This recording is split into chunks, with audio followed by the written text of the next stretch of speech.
with Aaron Cow. I throw balls far. You want good words? Data language. Talk real sports with a real man. Come after me! I'm a man! I'm 40! And now, here's the be-all, end-all, know-it-all of high school, college, and pro sports. Aaron Skinny Cow with the Skinny on Sports. We're talking about practice, man. I'm the MVP. Good Monday morning out there, Western Oklahoma. Welcome to the Skinny on Sports right here on 98.1 FM, the Sports Animal. Glad to have you along for the next hour. We got all kinds of topics that we can jump into. If you don't know, tonight we get one of the greatest things that happens in sports. If you don't know what that is, you're going to have to hang out until the end of the show so we can tell you.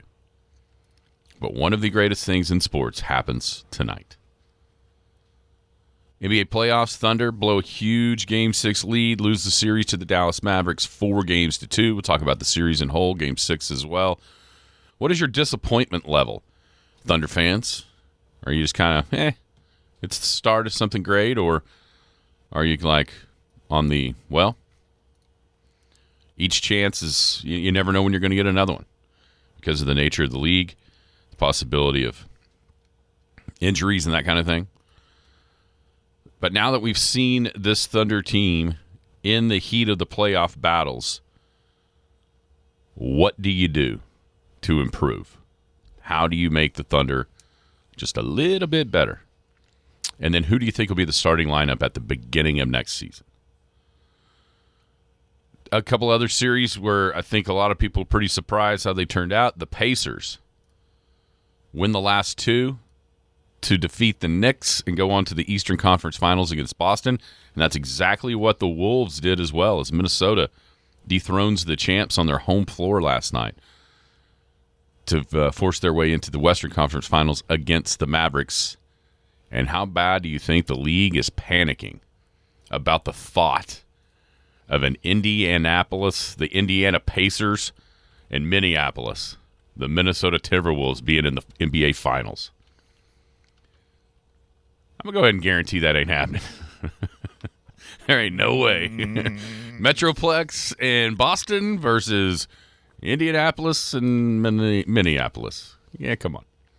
All right, then we'll wrap up the PGA Championship. Xander Schauffele finally gets that first major. The story to me of this week and this weekend, though, and even yesterday, obviously Xander winning, but something else happened. And I don't know how this happened, and I don't know how he did it. But Bryson DeChambeau went in for, I think he has gone from one of those guys that nobody liked to it felt like he was the crowd favorite yesterday. How did that happen? And is he now the biggest loss for the PGA Tour of all the guys that went to live? Is he the one that they would take back first? A lot of talk about Valhalla and how easy it was. Obviously, we've never had some dude shoot 20 under par in a major and lose. Never had two guys get to 20 under in one tournament. Was it too easy? Was it just the conditions?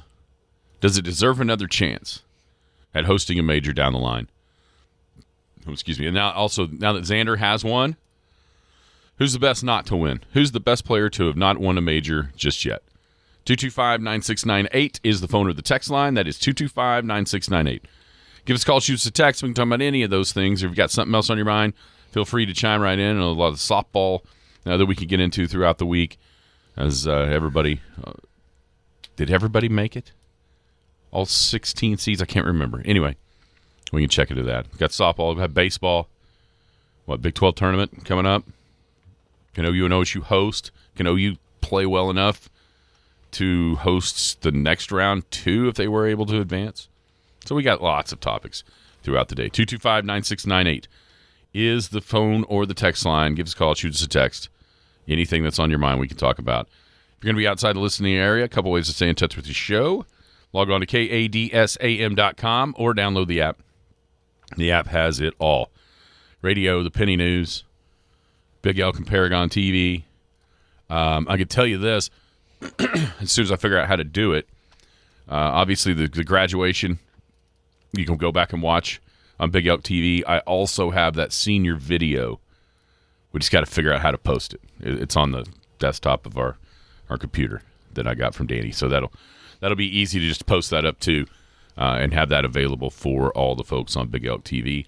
And, of course, the Skinny on Sports podcast. If you miss a show entirely, you can go check us out anywhere where podcasts drop. How are you, Jared? I'm good. How are you? I got to tell you, I know we were both outside a lot this weekend.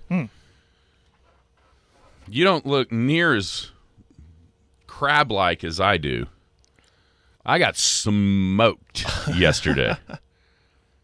I was very heavy with the spray-on sunblock, and I wore the bucket cap, See, bucket cap is a great idea if you're going to be out in the sun like that all day long. But don't kid yourself. When I took my shirt off at home to take a shower, it's definitely farmer's tan going on. Yeah, mine's further up my bicep than normal. I don't guess my shirt sleeve was as long as they usually are, and I've got it clear right in the middle, just beet red. I mean, I can feel it. I can still feel like the fever in my arms. I made a mistake. This is where we're spoiled to have these turf fields out here at the Fiveplex. There's no blowing dirt. Yeah. I went right before our first game yesterday. I went and I caked on, sprayed on the sunblock all over the place, and then went out to coach. Wind was really howling yesterday. At least it was in Edmond, and that dirt was swirling. It's sticking and I to you. realized that's not a tan. That is dirt sticking to me. But hey, that'll work. That'll block the sun too. So how'd it go? Pretty good. I thought it went well.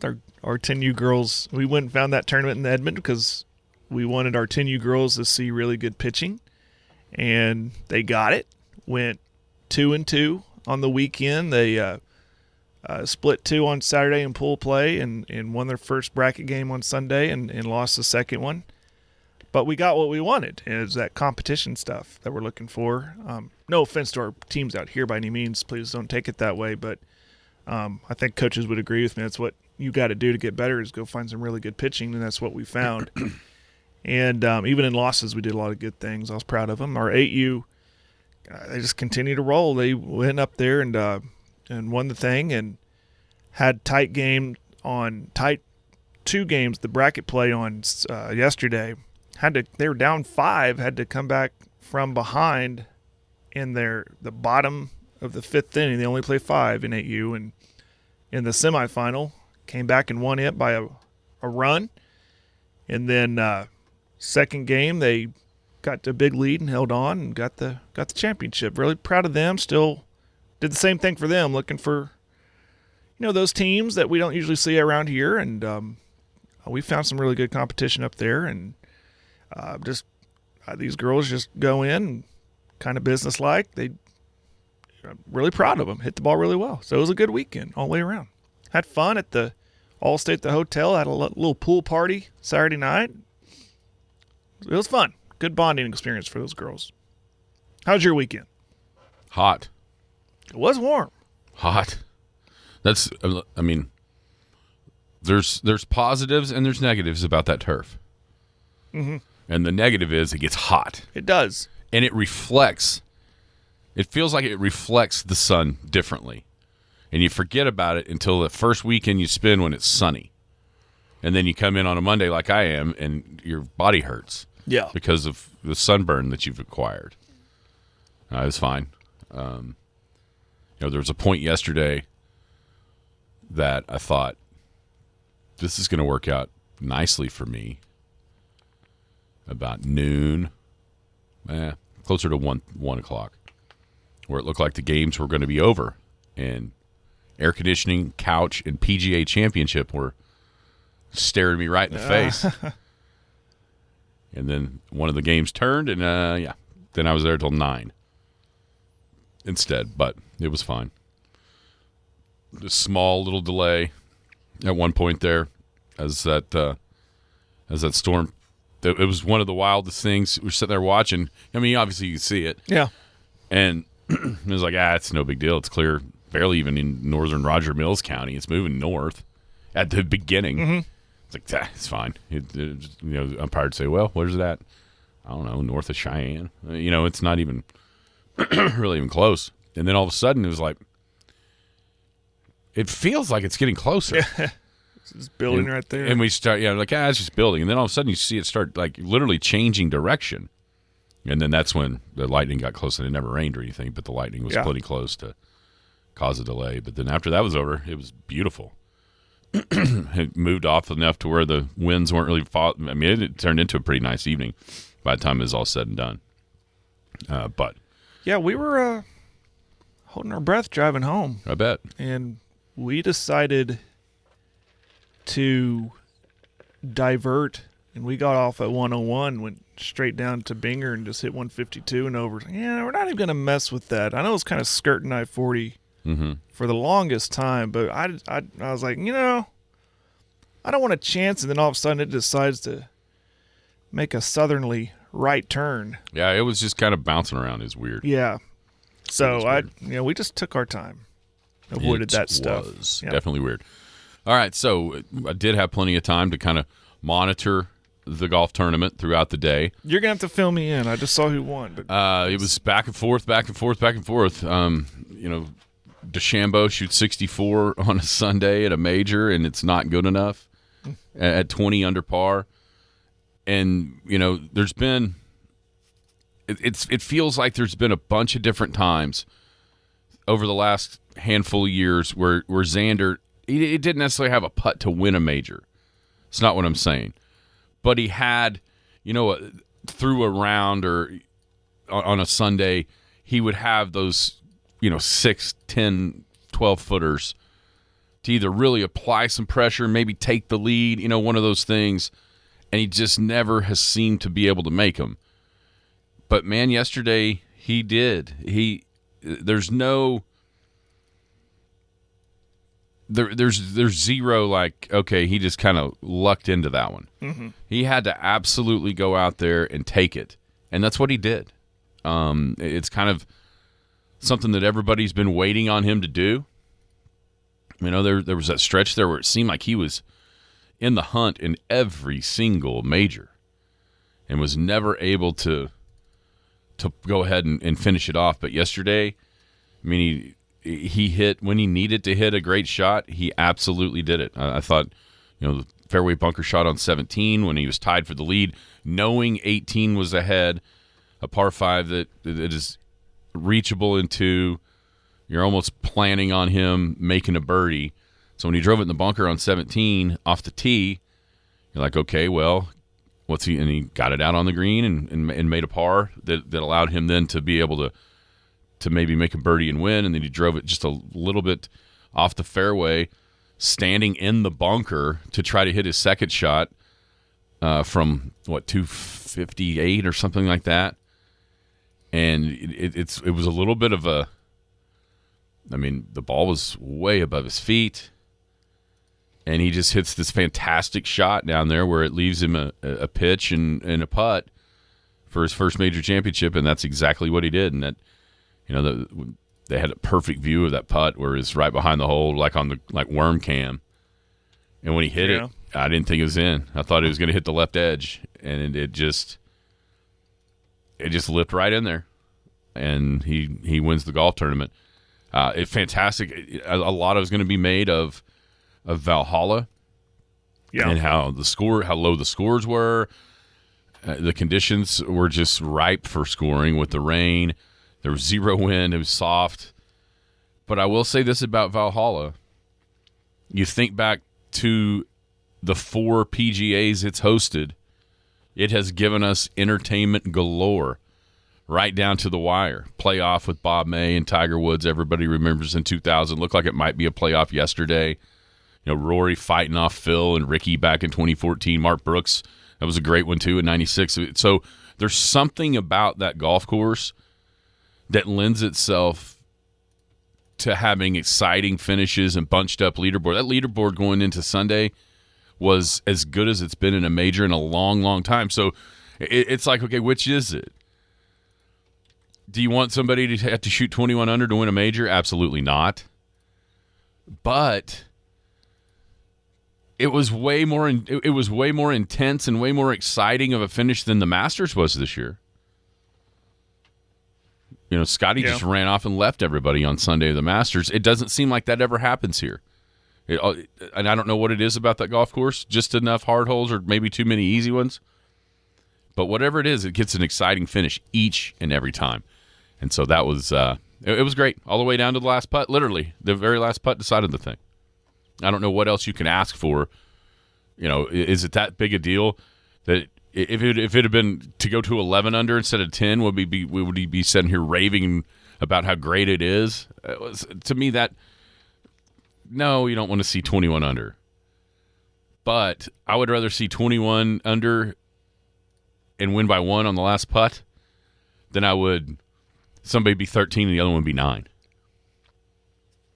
Yeah. Yeah, I know we've asked this question about the scores and do we like these really, really low scores as winner? I have no problem with it. And I almost, based on the course and its history, you almost expect it going in. And these are the best golfers in the world currently. And it's nice to, I think I take, how do I say this? It's, I appreciate it. Like, okay, I tune in to watch these guys play at a high level, and they are delivering. I thought it delivered. I'm okay with it. It's now the 5th and 6th time we've seen a score in a major championship is in relation to par of 20 under or better. Jason Day at the PGA, Henrik Stenson at a British Open, Dustin Johnson in that COVID Masters that was played in November. A couple years ago at St. Andrews with Cameron Smith in the Open, and then the 2 this year. I mean, but think about 2 of the courses I just named right there. Are we never going back to St. Andrews for the Open Championship because one year it was calm and Cam Smith shot 20 under? Right. Are we going to not go back to Augusta for the Masters because Dustin Johnson was able to play in November, totally different conditions in Georgia, obviously? Are we just going to not go back to Augusta for the Masters? Of course not. And so I think that's one of the questions coming out of this will be with what happened on Friday, the congestion and all the madness with the even if a life isn't lost, you already were hearing, you know, just there's got to be a better plan.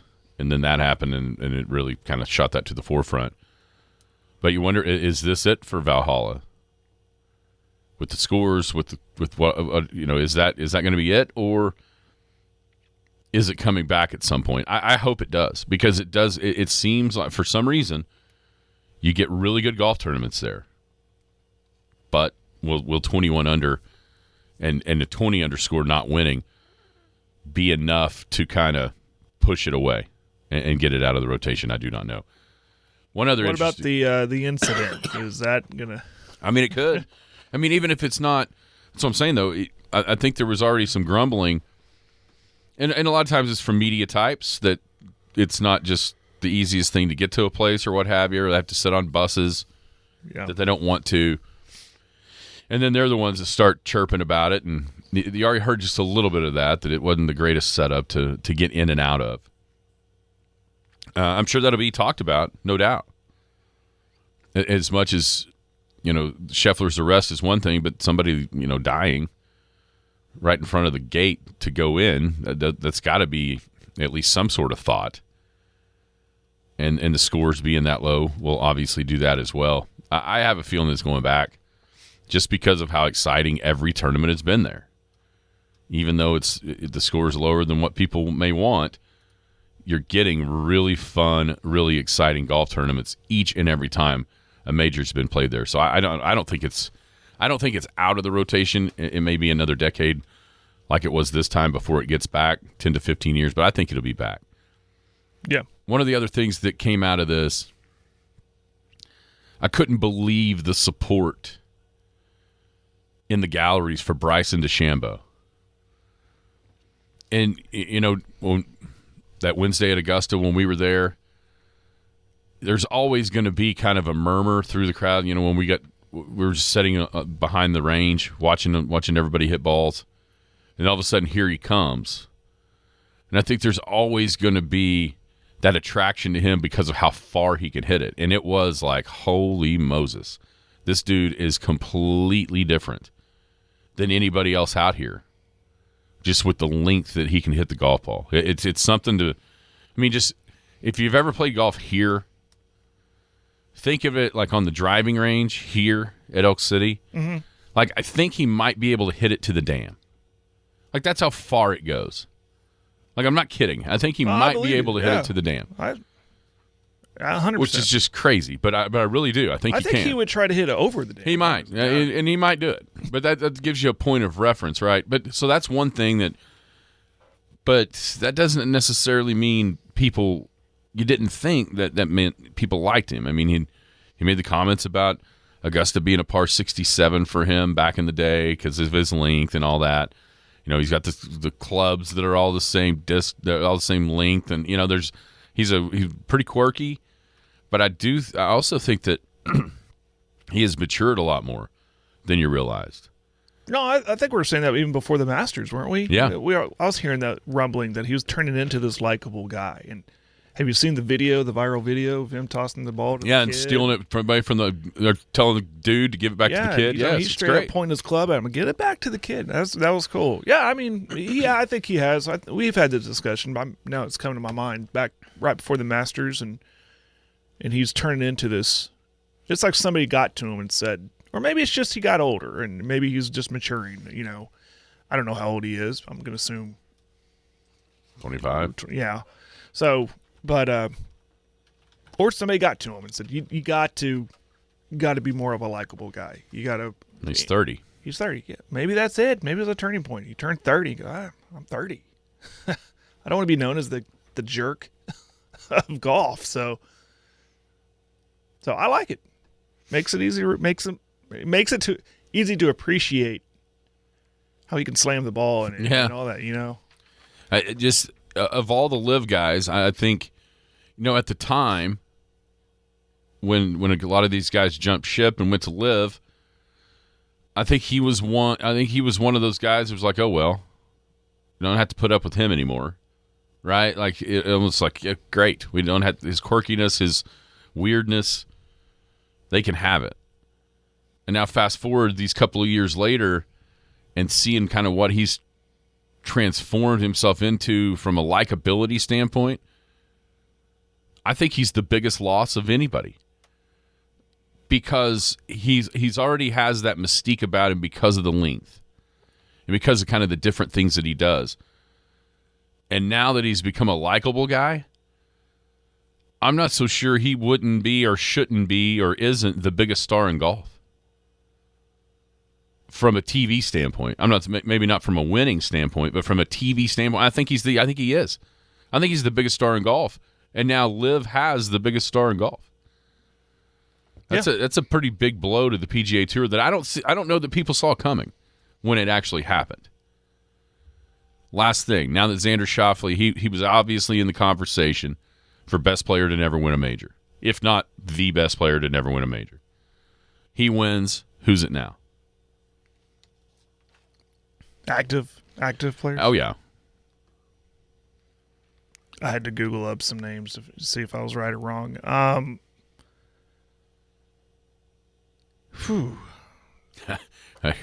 He finally quit wearing that ugly golf hat. That helps out with Bryson instead of that Kegel thing. Yeah. Now he just has a hat. Yeah. Well, I mean, names were thrown in there. I don't know if he can do it. I've seen crazier things. Ricky Fowler's. He's got to be in the conversation. He's in that conversation. I just found a list here, and I hope it's not too dated. I think it was, but what about like Matt Kuchar? Yeah. Poulter? Finau? And those are names you hear on Sunday, but they just can't break through. What about who do you think it is? I think there's a couple of. I think the two best players to never win a major are too young to be considered on this list. Victor Hovland and Lou Vigoberg. I think those are the two best that haven't won a major yet. But they shouldn't be compared to like Ricky. I think Hovland's only played in 18 majors. Yeah, I was going to say Oberg's played in 3 or 2. Did he play in the what PGA last year? qualifies to be on this list? How many you've played for and not won? More, and how long you've been playing? I think that's more of what people think about when they think of this list. Xander's been a really good player for coming on a decade on the tour and hadn't done it. Lee Westwood was always the answer to this. Colin Montgomery, back in those, it was always the answer to hell. Phil Mickelson was the answer for a long time before he finally won. Mm-hmm. So, yeah, I do think to not be unfair to the younger guys, you need to have been around for a while and just not able to get – Ricky Fowler is absolutely that person. Patrick Cantlay is absolutely that guy. Yeah. Finau is that guy. There's just those names that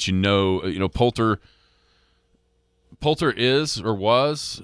I don't know if he's getting on in age. Well, like think of like Sergio Garcia. How good Sergio Garcia was to never win one, and finally he broke through. That's probably more like to me, Ricky Fowler is probably the guy. When you think of this question, you come to him.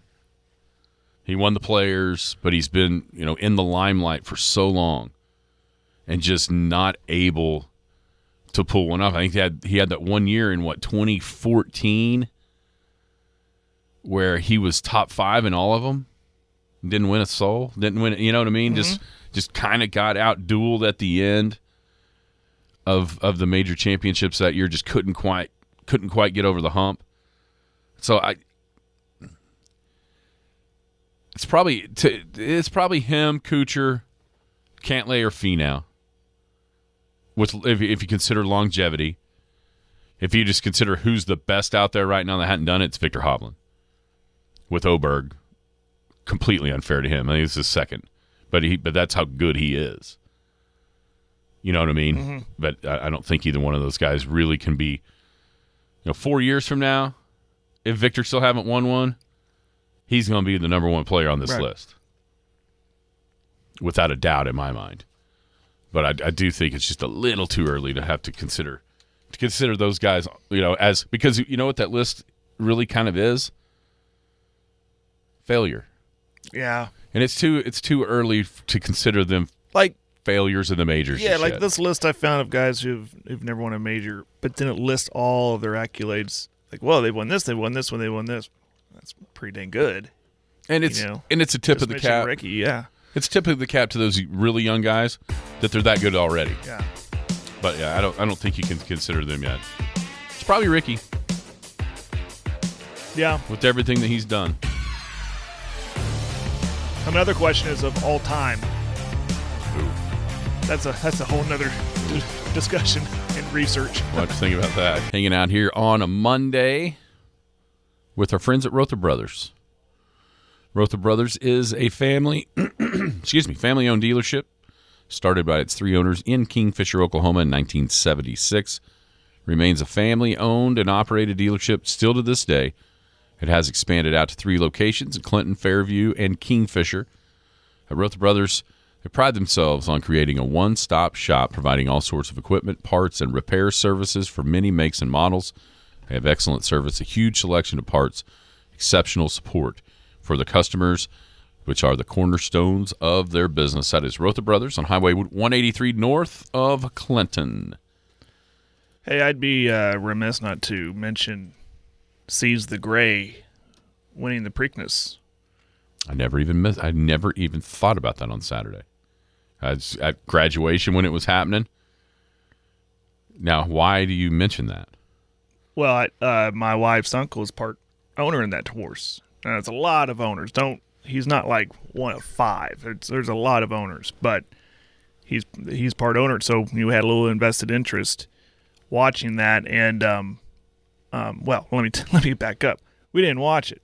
It was a funny story on that, but he was there and his wife was there and witnessed it. And so they had some really special weekend over there. Had some great memories made. But when we were finished with our games on Saturday, and as soon as we pulled into the parking lot of the hotel, get a message, group message, family, said, race is about to start.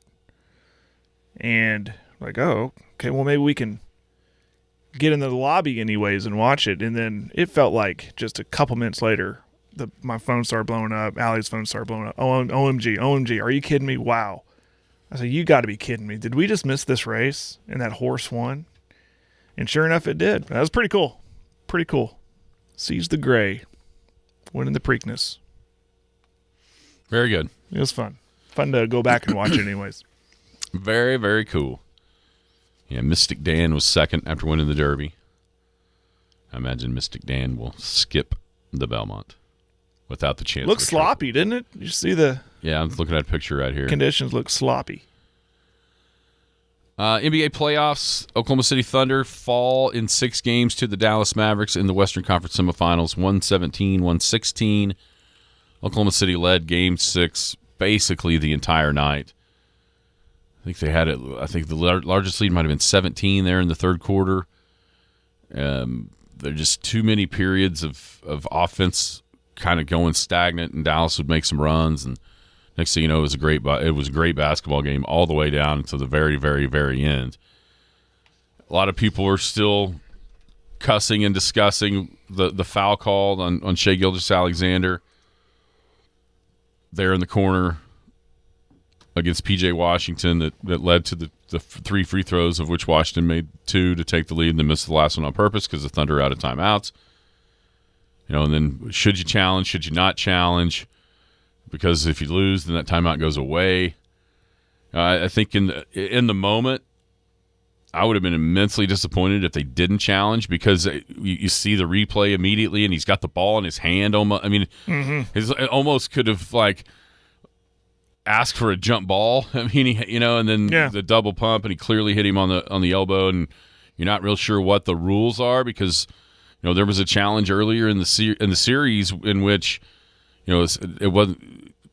One of the Mavs hit the ball, then raked across the arm, but it wasn't in a shooting. And I think the double clutch actually, from what I've read or listened to or what have you, that the initial play was fair, but then when he double clutched it, it was like restarting the shot, and that's when the elbow was hit, and that's why the foul was allowed to stand instead of kind of what we saw the time before, but. All in all, it was a great basketball game. The Thunder played, to me, that they looked like by far the most like themselves at any point in the series, at least on the offensive end. Started better. Yeah, it started way better. But the one thing that didn't continue is when the offense cranked it up. I mean, 116 was a number that they couldn't even fathom getting to in a lot of those games because of the way Dallas played defense. But when Oklahoma City finally was scoring, then in the second half, the defense left them, giving up 69 second-half points to the Mavericks. Just absolutely crushed on the boards, especially in the fourth quarter. Seemed like when they would make stops, Dallas would get the rebound. Dallas had 14 offensive rebounds to 7 for the Thunder, out-rebounded by 16 for the game, 47-31. And that just, in a game obviously that close, a play here, a play there, a rebound here, and we might have a Game 7 tonight. Instead, Dallas wins the series, and Oklahoma City bows out in the semifinals. Yeah, the rebounding that was lingering. The thing that stuck out to me, especially in those runs in the fourth quarter where they couldn't stave off Dallas and just giving up rebound. And it looked like you'd see it. They'd give up a rebound. There's a point it was like a 7-0 run, 8-0 run. Rebound, offense, or a Dallas rebound, they go down, pop a 3, and then it happened like that. And I mean, my hands were in my head, like, oh, what are we doing? Rebound the ball, but I thought, well, it's been kind of like this all year. The rebounding has been an issue, and it's a glaring one that they're going to have to address in the offseason. Yeah, yeah, and you think through, look back at the season, and a lot of the rebounding discrepancies were able to be masked in certain games by the difference in the turnovers. And here's the deal. It out-rebounded by 16, but you forced 9 more turnovers than you gave up. So that cuts that more than in half, and that's why when you look at the attempts, Oklahoma City took 10 more shots than Dallas. And that's what ultimately, I guess that's what you kind of look at to see how that works. You know what I'm saying? Mm-hmm. But the numbers are staggering, but also when they happen. And it did feel like, especially in that fourth quarter, when Dallas was pushing back to take leads and end up winning the game, that's when it's like certain offensive rebounds you give up are more crushing than others. And it just felt like Dallas got every one of them in the fourth quarter, and it led to a kick-out three seemingly every single time. And that was the difference. And Oklahoma City being able to move on to a Game 7 tonight versus go home with a 4-2 series defeat at the hands of the Dallas Mavericks. I think it's going to be interesting to see what happens from now moving forward. And that'll be discussed all summer long until something does happen. What's your level of disappointment with bowing out as the 1 seed in the semifinals? Well, if you've listened long enough, you know it's not as bad as maybe some that are overreacting to this would be. I've always said that this team was ahead of schedule by getting the 1 seed and winning that first playoff series. We're really even if it was whoever it was in the first round, it was the fact that this was a young team that has not been in that situation. They go and play New Orleans and then sweep them out and give a valiant effort against Dallas. So I'm not overly disappointed. Missed opportunity, sure, but still a young team, a young core that's going to have a lot of expectations going into next year. And I said this to somebody on Sunday morning. It's like, now listen, next year the expectation is probably going to be like Western Conference Finals or bust, and that's where it's going to be disappointing. But I've always said whatever happens in the playoffs this year was a bonus, and they've learned a lot, gained a lot of that playoff experience, found some tight games that one they've won, and this one obviously they've lost. And I think that they move forward and come back better because of it. But I'm not tearing off my Thunder jersey crying in shame because they lost this series and the season's over. I'm not. I'm very excited what the future holds for this franchise. Very excited. I think for the rational Thunder fans, I think the disappointment is less after actually watching the Mavericks play. Yeah. That a lot was made going into it by the people that thought Dallas would win about how much different they are now versus before the trade deadline. And I think those people were proven correct. It's a way better defensive team than it was prior to the trade deadline. And what they did, and isn't it wild how much Oklahoma City facilitated some of the things that make the Mavericks good. Making the trade at the deadline for Daniel Gafford, that happened because the Thunder agreed to kind of swap first-rounders. Mm-hmm. Take one later on down the line, give up one that's a little bit more current, that way that they can then make that trade for Gafford with Washington. Think back to the draft. Derek Lively may not be a Mav if the Thunder don't make a trade. It's really weird how the two big guys that really controlled the paint in this series both are Mavericks with the help of the Thunder. That's just the nature of the beast. I think from what everything that the Thunder have acquired, you got to give up stuff, and sometimes it just comes back and bites you. That's the business of the NBA. No doubt, but I think if you'd have said, okay, Oklahoma City's losing in 6 games to Dallas before the series, I think more people would be mad.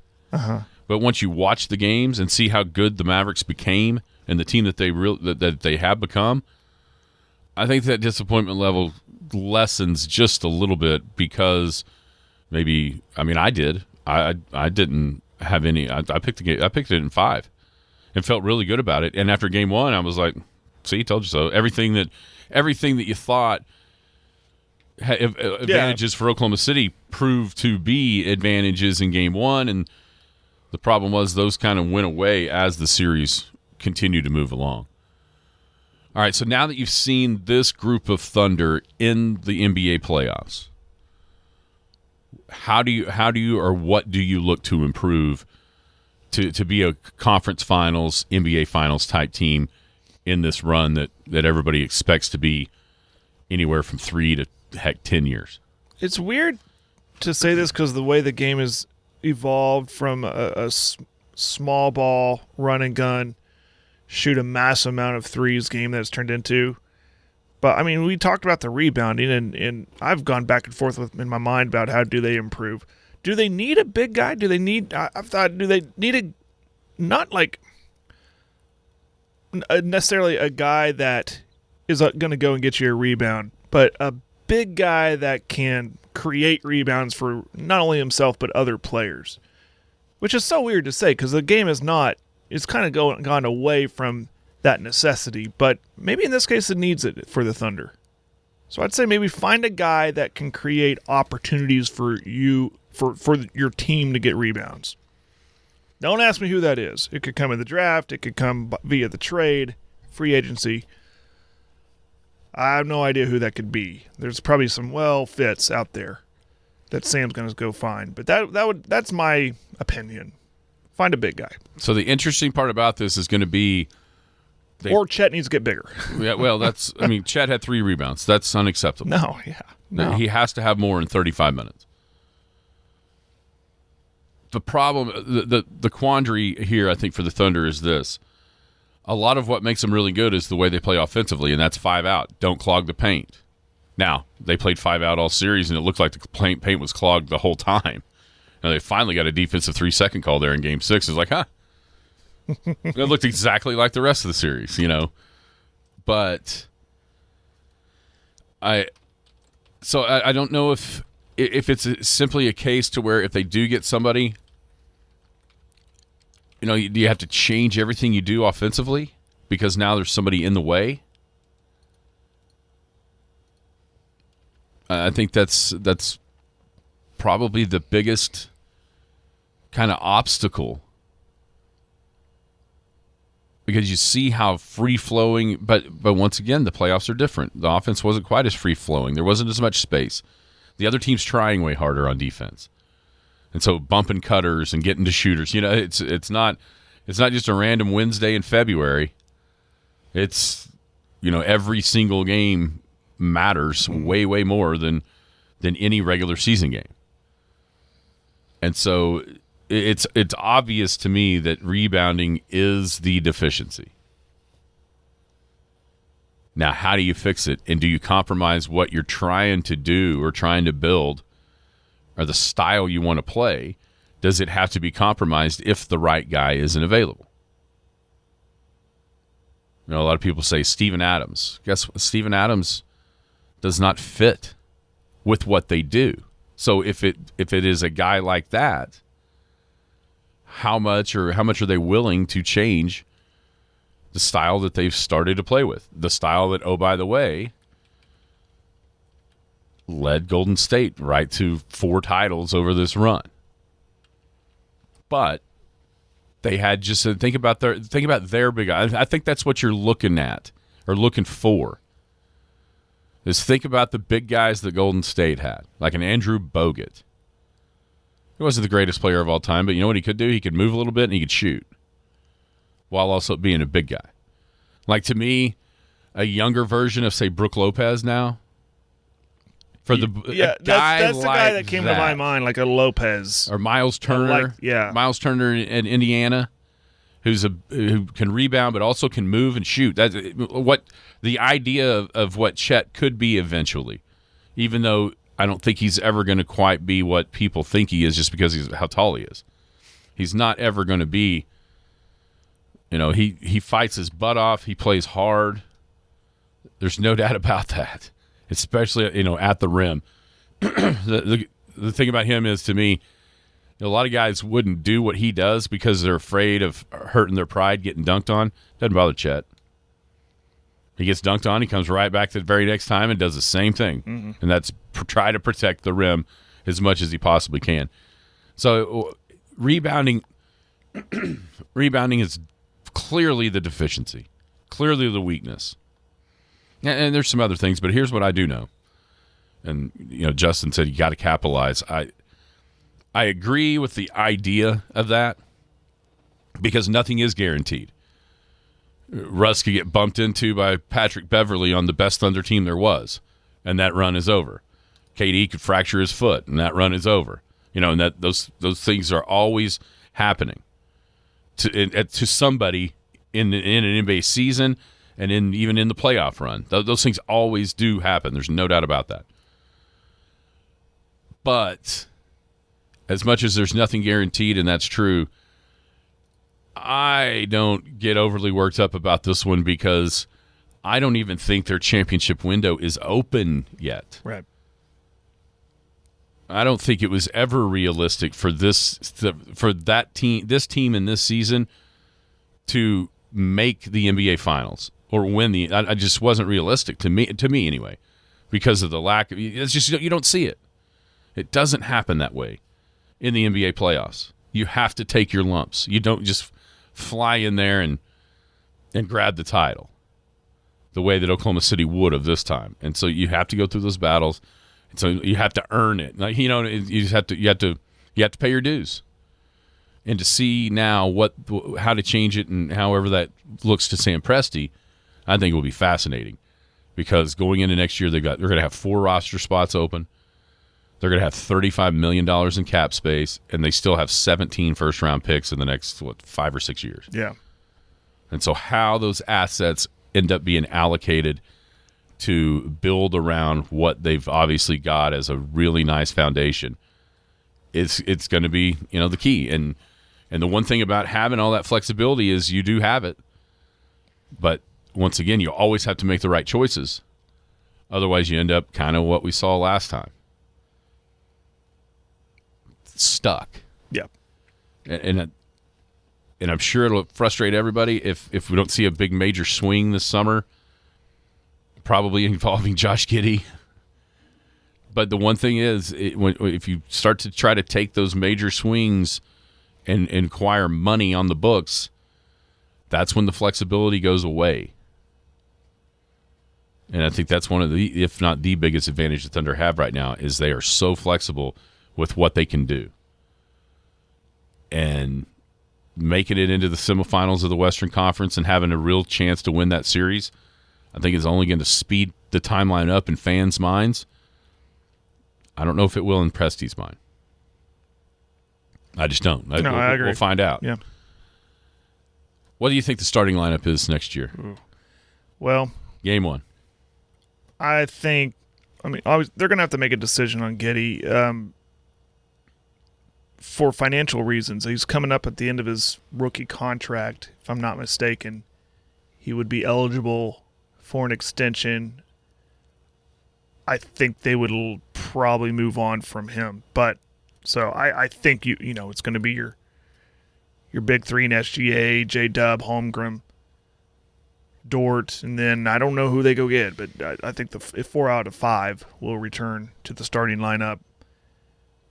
Will they go with Isaiah Joe or whoever they go to get? What we think the need is. So that's kind of my vague answer on that one. I think it's exactly what it was all year. Do you? I don't think they're getting rid of Giddey. Not for nothing. No, not for nothing. I don't know. I feel like they're going to move on from him to fill a need. 21. He's been a good player. Now, they could also be blowing smoke by saying a lot of things that they do to try to make it feel like they feel he's more important to the other teams and maybe entice a better offer. I had some time this weekend between a game, and we went to go get something to eat, and we hopped over to this little shopping center, and I went into a store. I won't say what store for advertising purposes, but it's a store where you find some discounted clothes, right? I'm not afraid to say I dress for less.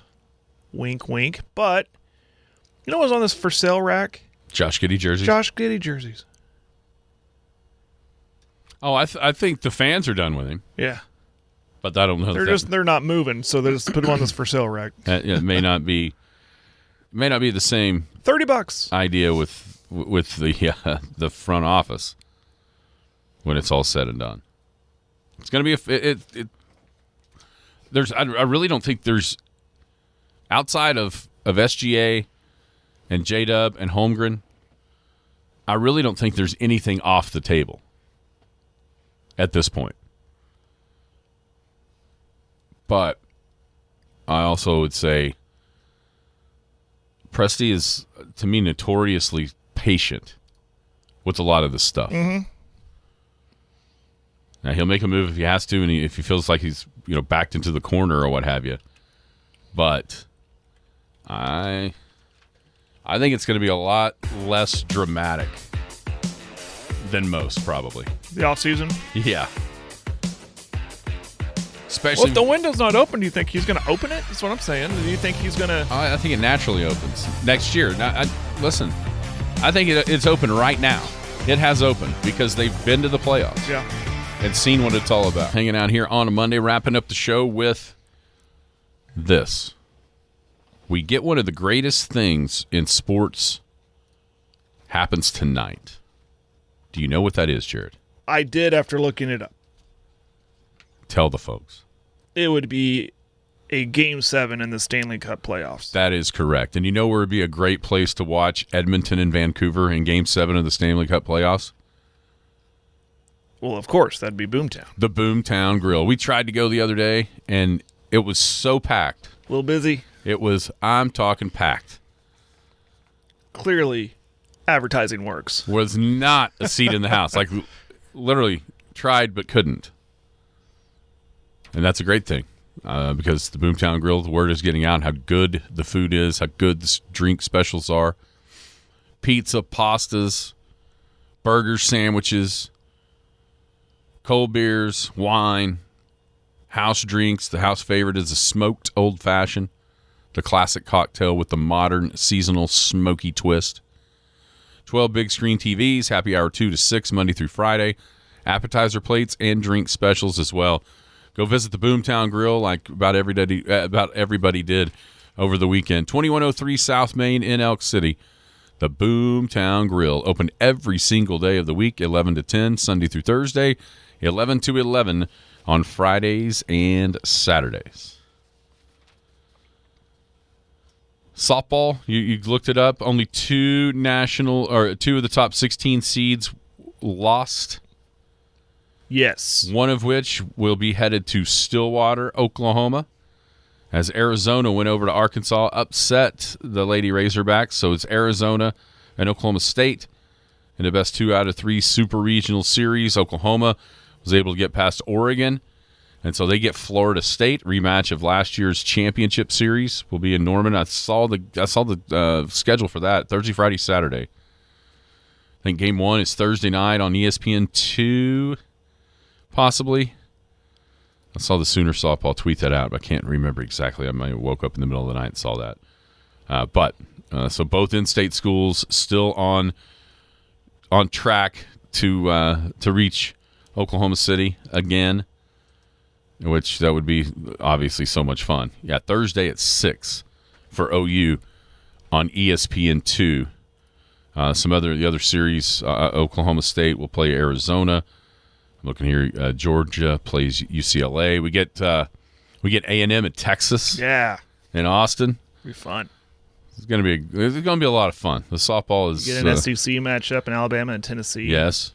Yeah, it's a really good football rivalries. Yeah. Are coming to the softball field. Yeah, they should play the OU Florida State one in the Orange Bowl somehow. Just bring a softball field in. I don't think Florida State wants any part of that. That has not gone their way. That's true. It's not gone their way at all when those things have occurred. Let's see. Yeah, Baylor goes to Florida.